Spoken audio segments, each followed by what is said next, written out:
नमस्कार, रात के 9 बज चुके हैं। मैं ब्रजेश राजपूत हाजिर हूं आपके अपने कार्यक्रम द एडिटर शो में दिन भर की खबरें लेकर। इस शो में आप और हम करेंगे विस्तार से चर्चा आपसे जुड़ी देश प्रदेश की सभी बड़ी खबरों की। सबसे पहले बात केंद्र की राजनीति से जुड़ी खबर की। जेपी नड्डा को नई जिम्मेदारी मिल गई है, ऐसे में अब राष्ट्रीय अध्यक्ष की तलाश है। कई नाम सामने हैं, लेकिन मोदी सरकार किसे चुनती है, ये बड़ा सवाल है। हम आपको अपनी रिपोर्ट में वो 5 संभावित नाम दिखाएंगे जो बीजेपी के राष्ट्रीय अध्यक्ष बनने की रेस में चल रहे हैं। अगली खबर आरएसएस प्रमुख मोहन भागवत के एक बयान से जुड़ी है। उन्होंने आज कुछ ऐसी नसीहतें दे दी जैसे विपक्ष को प्रतिपक्ष कहें, मणिपुर पर चुप्पी क्यों साध रखी है, लेकिन ये नसीहतें किसे दी गई हैं, ये बड़ा सवाल है। तीसरी खबर मध्य प्रदेश की मोहन सरकार से जुड़ी है, जिसमें आज कैबिनेट बैठक में लिए गए 3 बड़े फैसलों पर हम आपको विस्तार से बताएंगे और लाडली बहना योजना पर सीएम डॉक्टर मोहन यादव ने क्या कहा वो भी सुनाएंगे। चौथी खबर में बात करेंगे छत्तीसगढ़ के बलौदा बाजार में हुए सतनामी समाज के विरोध प्रदर्शन की। दरअसल कल हुए प्रदर्शन के बाद से सभी के मन में सतनामी समाज और जैत खाम को लेकर कई सवाल उठ खड़े हुए हैं। हम आपके सभी सवालों के जवाब अपनी एक खास रिपोर्ट के जरिए देंगे। और आखिर में हम बात करेंगे नीट परीक्षा घोटाले पर। आज विस्तार न्यूज़ ने नीट के परीक्षार्थियों से बात की और टीचर से जब इस परीक्षा से जुड़े फर्जीवाड़े पर सवाल किए तो कई चौंकाने वाले तथ्य मिले, जैसे एक ही बच्चे के नाम से 2 रिजल्ट जारी हुए हैं। हम आपको ये सब दिखाएंगे विस्तार से। तो चलिए शुरू करते हैं द एडिटर शो। केंद्रीय मंत्रियों के नामों के बाद अब इंतजार किया जा रहा है कौन बनेगा बीजेपी का राष्ट्रीय अध्यक्ष। जेपी नड्डा के केंद्रीय मंत्री बनते ही अब इस बात की चर्चा गर्म है कि देश की सत्तारूढ़ पार्टी का कौन होगा नया अध्यक्ष। नड्डा का कार्यकाल भी खत्म होने को है और उनके मंत्री बनते ही ये साफ हो गया है कि पार्टी कई नए नाम तलाश रही है इस सम्मानित बड़े पद के लिए। बीजेपी संगठन से जुड़े कई बड़े नामों की चर्चा है दिल्ली में। कौन है इस रेस में आगे, देखिए हमारी ये खास रिपोर्ट। तेज हुई बीजेपी के मुखिया की खोज। कौन बनेगा बीजेपी का राष्ट्रीय अध्यक्ष? किसको मिलेगा मध्य प्रदेश बीजेपी का ताज? मैं नरेंद्र दामोदर दास मोदी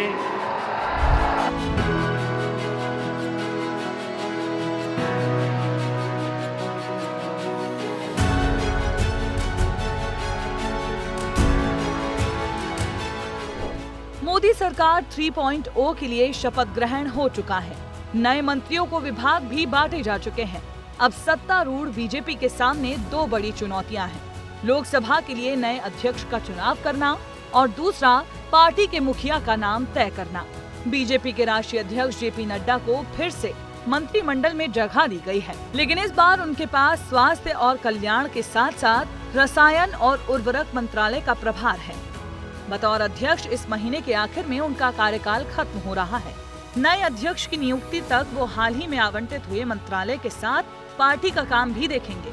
माना जा रहा है कि बीजेपी के राष्ट्रीय अध्यक्ष का चुनाव अक्टूबर तक होगा। संगठन की मजबूती के लिए जरूरी है अध्यक्ष कद्दावर होना, अध्यक्ष का कारगर होना, अध्यक्ष का विजनरी होना। इसी उद्देश्य को रखते हुए अब क्योंकि जेपी नड्डा मंत्री बन चुके हैं, राष्ट्रीय अध्यक्ष की कवायद चल रही है। इस दौड़ में कई नाम हैं। ओम माथुर हैं, विनोद बंसल हैं, इसके साथ साथ में तावड़े हैं और कई नाम हैं। अगर मध्य प्रदेश की बात करें तो यहाँ पर भी 2 कार्यकाल पूरे कर चुके हैं वीडी शर्मा। अब जो नाम चल रहे हैं उसमें कहीं ना कहीं सुमेर सोलंकी हैं, तो दूसरा नाम नरोत्तम मिश्रा का है। हालांकि अंदर खाने इसकी तैयारी चल रही है। केंद्रीय संगठन चाहता है एक मजबूत अध्यक्ष मिले। साल 2019 के लोकसभा चुनाव के बाद नड्डा को बीजेपी का कार्यकारी अध्यक्ष बनाया गया था और जनवरी 2020 में पूर्णकालिक अध्यक्ष बनाए गए। नड्डा का 3 साल का कार्यकाल पिछले साल 20 जनवरी को खत्म हो चुका था, लेकिन फिर चुनावी साल को ध्यान में रखते हुए उनके कार्यकाल को जून 2024 तक बढ़ा दिया गया। अब जो उन्हें नई सरकार में नया कार्यभार सौंपा जा चुका है तो अध्यक्ष की खोज शुरू हो गई है। सभी के मन में ये सवाल है कि कौन नड्डा की जगह लेगा। राष्ट्रीय अध्यक्ष की दौड़ में जिन 5 नामों की चर्चा हो रही है, आइए बताते हैं। राष्ट्रीय अध्यक्ष की दौड़ में पहला नाम विनोद तावड़े का है। अनुराग ठाकुर, डॉक्टर के लक्ष्मण के नाम की भी चर्चा हो रही है। सुनील बंसल, ओम माथुर भी दौड़ में शामिल है। आइए आपको बताते हैं कि आखिर इन 5 नामों में किसकी दावेदारी कितनी मजबूत है। बीजेपी के राष्ट्रीय अध्यक्ष की दौड़ में सबसे पहला नाम विनोद तावड़े का बताया जा रहा है। विनोद तावड़े फिलहाल बीजेपी के महासचिव हैं और महाराष्ट्र सरकार में मंत्री रह चुके हैं। तावड़े को BL संतोष के बाद सबसे ज्यादा प्रभावशाली सचिव माना जाता है। मराठा समुदाय से आने वाले तावड़े युवा होने के साथ साथ पार्टी संगठन को भी बेहतर तरीके से समझते हैं। इसके अलावा बीजेपी के राष्ट्रीय अध्यक्ष की दौड़ में सबसे ज्यादा चौंकाने वाला नाम जो होगा वो है अनुराग ठाकुर का। 5 बार के सांसद अनुराग ठाकुर को खेल एवं सूचना प्रसारण मंत्री का पद और उससे पहले वित्त राज्य मंत्री का पद मिल चुका है। दोनों ही बार उनकी परफॉर्मेंस काफी अच्छी रही। बावजूद इसके उन्हें मोदी मंत्रिमंडल में शामिल नहीं किया गया है, जिसके चलते ये कयास लगाए जा रहे हैं कि मोदी इन्हें संगठन में कुछ बड़ा पद दे सकते हैं। वहीं बीजेपी ओबीसी मोर्चा के चीफ डॉक्टर के लक्ष्मण का नाम भी राष्ट्रीय अध्यक्ष के तौर पर सटीक बताया जा रहा है। लक्ष्मण तेलंगाना में बीजेपी के अध्यक्ष भी रह चुके हैं, साथ ही वो आक्रामक रणनीति के साथ चलने वाला चेहरा भी है। राजनीतिक विशेषज्ञों का कहना है कि वो बीजेपी की रीति नीतियों का बखूबी बखान करते हैं। इसके अलावा बीजेपी अध्यक्ष की रेस में सुनील बंसल का नाम भी शुमार है, जो वर्तमान में महासचिव की भूमिका में है। साथ ही वो पश्चिम बंगाल, तेलंगाना, उड़ीसा जैसे राज्यों के प्रभारी भी रहे हैं। कुछ जानकारों का कहना है कि आरएसएस से जुड़े होने के बावजूद अगर बंसल का नाम आगे आता है तो उन्हें पार्टी नेतृत्व के एक वर्ग के विरोध का सामना करना पड़ सकता है। ओम माथुर का नाम भी बीजेपी राष्ट्रीय अध्यक्ष की दौड़ में शामिल है। माथुर पीएम मोदी के गृह राज्य गुजरात के प्रभारी होने के साथ साथ आरएसएस के प्रचारक भी रह चुके हैं, जिसके चलते उनका नाम भी इस दौड़ में शामिल माना जा रहा है। अगर बात मध्य प्रदेश की करें तो प्रदेश अध्यक्ष VD शर्मा का एक्सटेंशन भी जून में पूरा हो रहा है। ऐसी संभावनाएं हैं कि उन्हें भी राष्ट्रीय स्तर पर संगठन में कोई खास जिम्मेदारी मिल सकती है। हालांकि पहले राष्ट्रीय अध्यक्ष का चुनाव होगा, जिसमें 2 से 3 महीने का वक्त लग सकता है। तब तक चाहे VD शर्मा हो या फिर राष्ट्रीय अध्यक्ष अपना कार्यभार संभालेंगे। लोकतांत्रिक प्रक्रिया में अनेक लोगों को अवसर मिलना चाहिए। सुयोग्य लोगों को, मेधावी और प्रतिभाशाली लोगों को अपनी प्रतिभा दिखाने का अवसर मिलना चाहिए।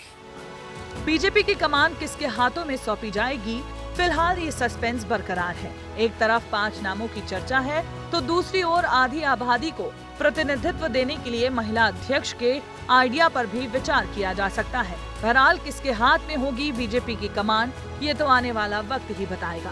ब्यूरो रिपोर्ट, विस्तार न्यूज। वैसे बड़ी नियुक्तियों को करने में बीजेपी हमेशा नए नामों से चौंकाती है। ऐसे में बीजेपी से कोई जाने पहचाने नामों की उम्मीद करना मुश्किल है। वैसे भी प्रधानमंत्री मोदी कहते हैं कि ब्रेकिंग न्यूज़ से राजनीति नहीं चलती, मगर बीजेपी की राजनीति से खबर निकालना हम पत्रकारों का काम होता है और वो हम करते हैं। वैसे जानकार ये भी कह रहे हैं कि मध्य प्रदेश के बीजेपी अध्यक्ष VD शर्मा भी राष्ट्रीय पद के अध्यक्ष के लिए एक अच्छा नाम हो सकते हैं। मंत्रियों के पद संभालने के साथ ही प्रदेश सरकारें भी अब काम पर वापस लौट गई हैं। मध्य प्रदेश की मोहन यादव सरकार ने आचार संहिता हटने के बाद की पहली कैबिनेट की बैठक में ही जनता के लिए सौगातों का पिटारा खोल दिया। स्वास्थ्य विभाग में युवाओं को 40,000 नौकरियां मिलेंगी तो किसान और घरेलू बिजली उपभोक्ताओं को बिजली के दरों में बड़ी सब्सिडी का रास्ता भी खुल गया है। मोहन सरकार जानती है कि सरकारी नौकरी बांटना हमेशा से सरकारों को लोकप्रिय बनाता है, इसलिए आने वाले दिनों में नौकरी बांटने का सिलसिला जारी रहेगा। सरकार ने प्रदेश की जनता को और क्या दिया है, देखिए इस रिपोर्ट में। यशस्वी प्रधानमंत्री को भी मैं धन्यवाद देता हूं। इस लोकसभा के अच्छे परिणाम के बाद उनने 6 मंत्री हमारे राज्य से बनाए हैं। जैसे हमने कहा था कि कोई योजना बंद नहीं होगी और सभी योजनाओं को समान रूप से सरकार चालू रखेगी। लोकसभा चुनाव के नतीजे घोषित होने के बाद आचार संहिता खत्म हुई और सभी राज्यों की सरकारें काम पर लौट गईं।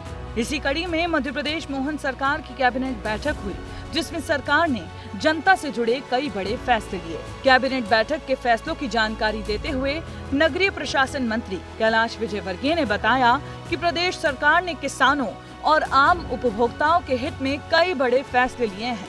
कैबिनेट की बैठक में 24,420 करोड़ की बिजली सब्सिडी को मंजूरी दी गई है।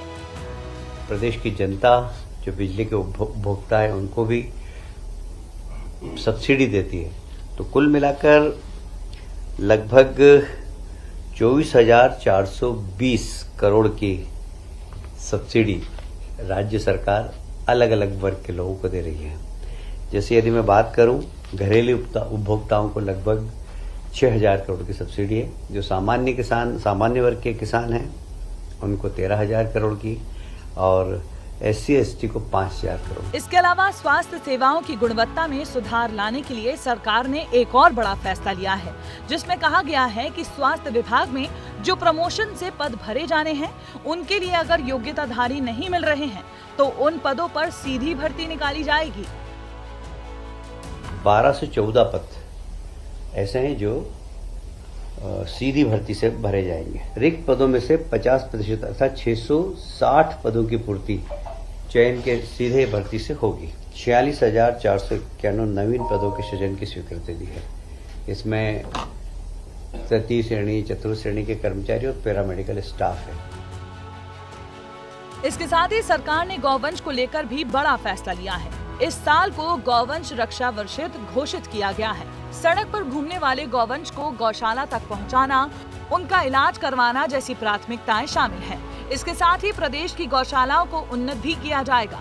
तो मेरी नजर में मुझे ऐसा लगता है कि ये पूरे तरीके से मोहन यादव जी सिर्फ इवेंट वाले नेता हैं। एक पूरी घोषणाएं करना आती है उनको, और जनता के उन्हें कोई सुध नहीं है। जनता माकूल जवाब आने वाले समय में देगी अगर इन्होंने जनता की कोई भी बात नहीं मानी। और ये सिर्फ कोरी घोषणाएं कर रहे हैं कि हम इतनी नौकरियां देंगे, इतने वादे करेंगे, कोई वादे इन्होंने पूरे नहीं किए। मोहन सरकार की कैबिनेट बैठक में एक और अहम फैसला हुआ। राज्य में अब 3 नई यूनिवर्सिटी बनेंगी और इस तरह आचार संहिता हटने के बाद हुई मोहन कैबिनेट की बैठक में कई अहम प्रस्तावों को हरी झंडी दिखाई गई। ब्यूरो रिपोर्ट, विस्तार न्यूज। पहले विधानसभा और कुछ महीने बाद ही लोकसभा के चुनाव की लंबी प्रक्रिया ने सरकारी कामकाज पर असर डाला है, और अब आचार संहिता हटी है तो सरकार भी विकास के काम करने को उतावली है। उधर जनता भी आस लगाए बैठी है कि चुनाव में जो वायदे किए गए थे वो कब पूरे होंगे। इसलिए आगे भी मोहन सरकार के फैसलों का इंतजार रहेगा। छत्तीसगढ़ के बालोदा बाजार में हुई भारी हिंसा की जांच के लिए छत्तीसगढ़ सरकार ने एक बड़ी कमेटी बना दी है, जो इस पूरे मामले से जुड़े सभी पहलुओं की जांच करेगी। मगर इस हिंसा और उपद्रव ने राज्य के उस सतनामी समाज की ओर भी जनता का ध्यान खींचा है, जो छत्तीसगढ़ का सबसे शांति प्रिय समाज माना जाता था। कौन है ये समाज और कौन है इस हिंसा के पीछे किसका चेहरा, इस पर से पर्दा उठाती देखिए हमारी रिपोर्ट। कुतुब मीनार से भी ऊंचा जैत खाम, सतनामी समाज की आस्था का प्रतीक। शांतिपूर्ण प्रदर्शन कैसे हुआ उग्र, विस्तार न्यूज पर देखिए अमर गुफा जैत खाम की कहानी।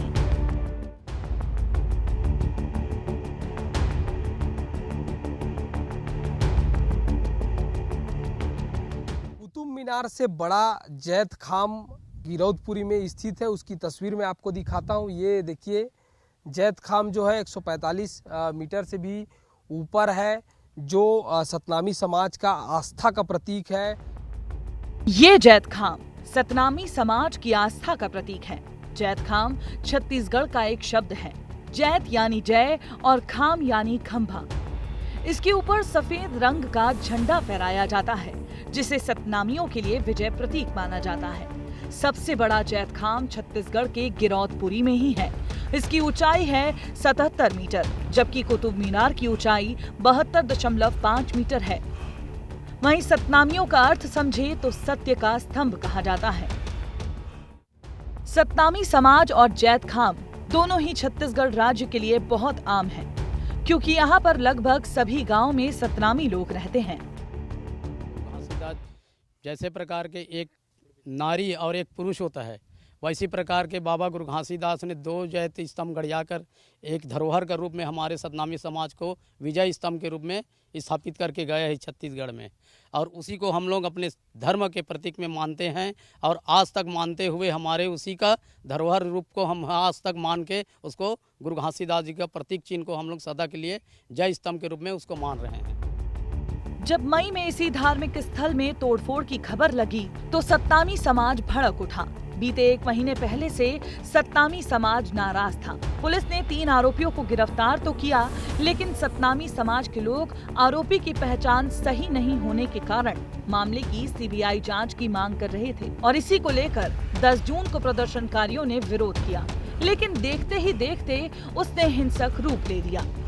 बलौदाबाजार हिंसक घटना की शुरुआत जहां से शुरू हुई थी उसी गुफा में मौजूद हूं। ये अमर गुफा है, मेरे पीछे आप देख सकते हैं, और ये तस्वीर में देखेंगे जय स्तंभ जैत खाम है, जिसको खंडित करने का आरोप सतनामी समाज के लोगों ने लगाया था, जिसको अब नए तरीके से जो है स्थापित कर दिया गया है गुरुओं के द्वारा। हैरानी की बात यह है कि जिस समाज ने हिंसा का रास्ता चुना, उनके गुरु घासीदास हमेशा हिंसा का विरोध करते आए हैं। उन्होंने मन के एक समान का संदेश दिया, जिसने छत्तीसगढ़ के लाखों लोगों को एकजुट करने का काम किया है। हालांकि सतनामी समाज के गुरु खुशवंत साहिब ने ये दावा किया है कि ऐसी वारदात सतनामी समाज के लोग कभी नहीं कर सकते। इसमें जरूर असामाजिक तत्व शामिल हैं।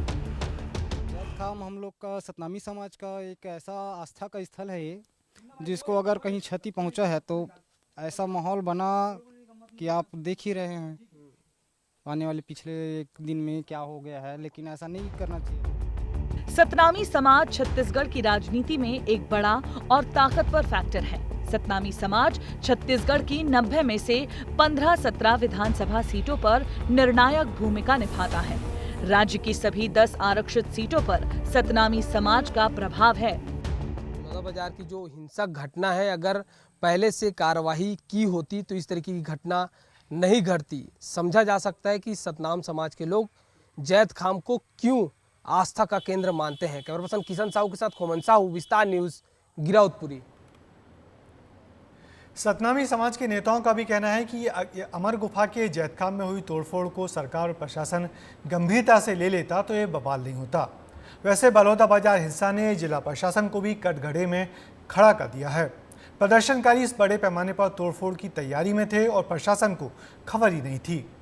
वैसे सफ़ेद झंडा को अपनी पहचान बताने वाले समाज के लोगों का नाम कथित तौर पर ऐसी हिंसा से जुड़ेगा, ये देखना दुखद है। NEET परीक्षा से जुड़ा विवाद थम नहीं रहा। रोज नए फर्जीवाड़े की कलई विद्यार्थी खोल रहे हैं। विस्तार न्यूज़ ने भी आज कुछ परीक्षार्थियों से बात की, जिनके इस परीक्षा में एक नहीं बल्कि 2 मार्कशीट थीं। रिजल्ट से निराश बच्चे आज सुप्रीम कोर्ट भी गए, जहां उन्होंने इस परीक्षा को रद्द करने की मांग की थी। छात्रों की इस मांग को तो कोर्ट ने नहीं माना, मगर इस मामले में सरकार और परीक्षा कराने वाली संस्था NTA को नोटिस जारी कर जवाब मांगा है। देखिए हमारे संवाददाता की रिपोर्ट। नीट कितना क्लीन, क्या है फर्जीवाड़े का सीन? मेरे एग्ज़ाम दिया था, काफ़ी अच्छा एग्ज़ाम किया था। जब मैंने अपना आंसर मिलाया जब घर आके, काफ़ी अच्छे मार्क्स आ रहे थे, लेकिन जब रिजल्ट आया तो बहुत कम आए, ना मुझे रैंक मिली ना कोई सिलेक्शन हो पा रहा है। सर जो भी हुआ है वो बिल्कुल ठीक नहीं हुआ है सर। जितने एक्सपेक्टेड मार्क्स थे हमारे वो उतने नहीं आ पाए हैं। नीट के परीक्षा परिणाम आने के बाद लगातार इसमें धांधली के आरोप लगाए जा रहे हैं और पूरे देश में अलग अलग जगहों पर इसको लेकर प्रदर्शन किया जा रहा है। जब विस्तार न्यूज ने इस परीक्षा के पीछे की कहानी का सच जानने की कोशिश की तो कई चौंकाने वाले सच सामने आए। आप लोगों के पास भी कुछ ऐसे बच्चों के रिजल्ट दिखें जिसमें एक ही बच्चे के 2 अलग अलग स्कोर दिखें। मतलब हो सकता है कि आपको ऐसा दिखे कि किसी एक बच्चे का स्कोर 100 है और उसी एक बच्चे का स्कोर 300 भी है। ऐसे कुछ मुझे भी प्राप्त हुए स्कोर्स अलग अलग सोशल मीडिया से। तो मैंने एक चीज़ देखी कि सभी रिज़ल्ट के अंदर एक QR कोड NTA प्रकाशित करता है, और मैंने उस QR कोड को स्कैन किया तो मुझे आश्चर्य तब हुआ जब मैंने देखा कि सारे QR कोड को स्कैन करने के बाद रिज़ल्ट एक ही मिल रहा है। यानी जो फिगर्स हैं, जो अलग अलग नंबर्स दिखा रहे हैं बच्चे, वो एडिटेड हैं, मॉर्फ्ड हैं। नीट परीक्षा में लग रहे धांधली के आरोपों को लेकर भोपाल स्थित आकाश इंस्टीट्यूट के डायरेक्टर ने प्रैक्टिकल करके दिखाया और ये बताया कि कैसे एक ही नाम के बच्चे के अलग अलग रिजल्ट दिखाई दे रहे हैं। जब हमने अपनी आंखों के सामने ये देखा तो हमारे भी होश उड़ गए। एक बच्चे के मार्क्स एक रिजल्ट शीट में 87 हैं, वहीं दूसरी रिजल्ट शीट में उसी बच्चे के मार्क्स 430 हैं।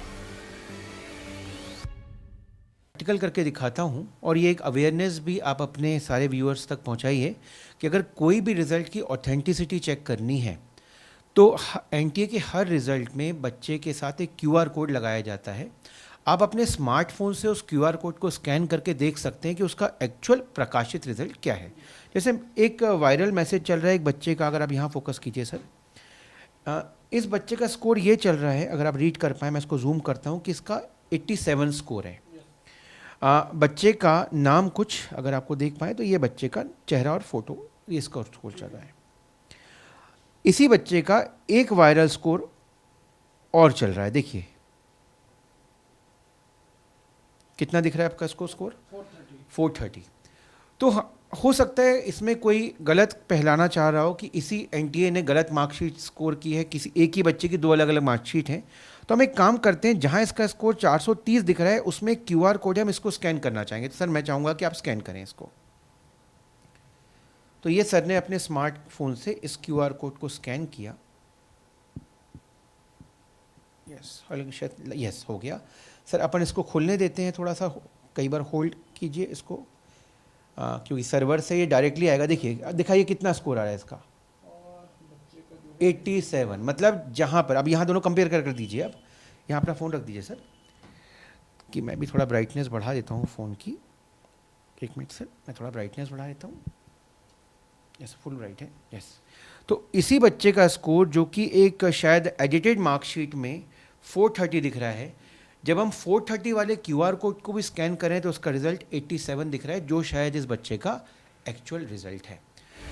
टीचर का कहना है कि आज की तारीख में लोग सारी चीजें तो एडिट कर सकते हैं, लेकिन क्यूआर कोड एडिट नहीं किया जा सकता। हमने इस बार नीट के एग्जाम की तैयारी करने वाले और एग्जाम दे चुके छात्रों से भी बात की, जिनके मायूस चेहरे इस परीक्षा में धांधली होने की गवाही दे रहे हैं। मेरे एग्ज़ाम दिया था, काफ़ी अच्छा एग्ज़ाम गया था। जब मैंने अपना आंसर मिलाया जब घर आके, काफ़ी अच्छे मार्क्स आ रहे थे, लेकिन जब रिजल्ट आया तो बहुत कम आ रहे, ना मुझे रैंक मिल रही, ना कोई सिलेक्शन हो पा रहा है मेरा। अच्छा, तो जिस तरह से आरोप लग रहे हैं उस पर क्या कहेंगे? मैं यही चाहता हूँ कि एनटीए कुछ क्लियरिफिकेशन दे, या तो फिर री नीट करवाए, क्योंकि ये जो रिजल्ट दिया है उससे ना सिलेक्शन हो रहा है ना रैंक आ रही है।